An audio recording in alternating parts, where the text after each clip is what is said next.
Hello! Today I thought I would show you how to join new yarn to your knitting work when you've run out and you need to add another ball in the middle of a project. There are a couple of ways to do this. You could just pick up the new piece of yarn, and for this I'll show you on a different color just so that you can see exactly what's what, but you can do this with the same color you were working with. You could either join the yarn by just simply adding it and working it in, and then you have new yarn added and you've worked on a new ball, but that leaves you with two tails you're going to have to weave in later, and that can cause some knots and some nubby places. The way I like to join yarn, take this out and show you, is something called the magic knot. With the magic knot, we'll make two tiny little knots into our yarn to join these two pieces together, and it will tighten together in a knot that slips against itself and is really hard to pull apart. So the first thing you do is lay out the end you started with and the end tail from the new ball of yarn you want to add. Lay them side by side, one on top of the other. Next, you will pick up the new ball of yarn and bring it around over the top and then under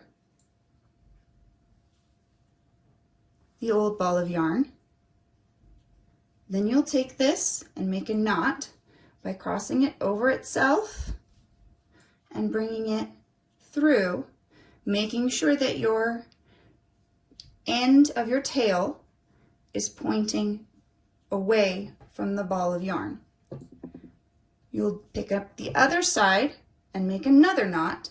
So this time you will pick up the old yarn and you will take it and wrap it around the new yarn, going over the front, under, and up. Then bring the tail through the loop you created, making sure it points away from your work. And the two tails should be pointing away from each other. You will now have two knots forming, and you'll be able to tighten those together by pulling the two different pieces of yarn, and they will slip together. And then as you pull, they will tighten against each other, making an incredibly tight knot. And the tighter you pull it, the smaller the little nub in your work is going to be. So now that you've pulled that very tightly and it's not coming apart or slipping on you, you need to trim the two ends.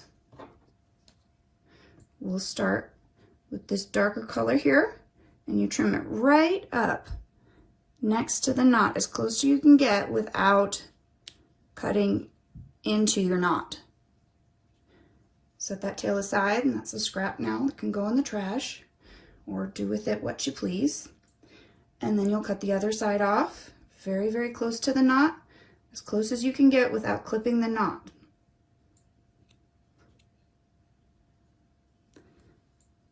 Discard that, and now you have two pieces joined and you can continue working.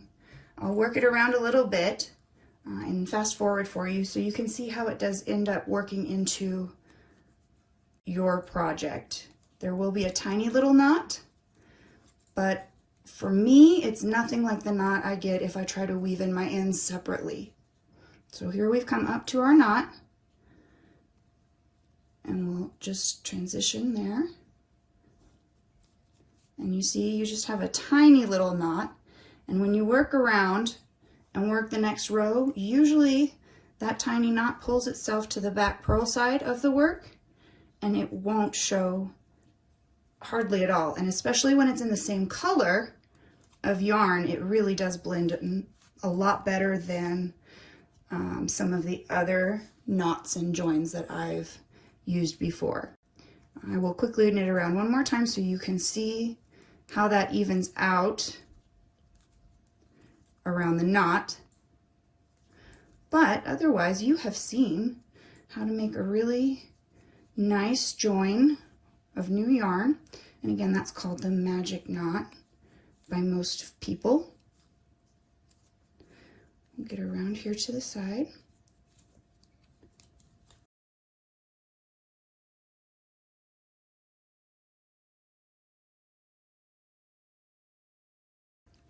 And as I approach that join, you'll see the little knot here.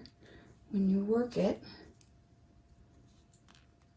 it likes to pull itself behind the work, and it'll hide itself really fairly well and become as close to invisible as any join I've found. So I hope that helped you, and I hope you have a wonderful day.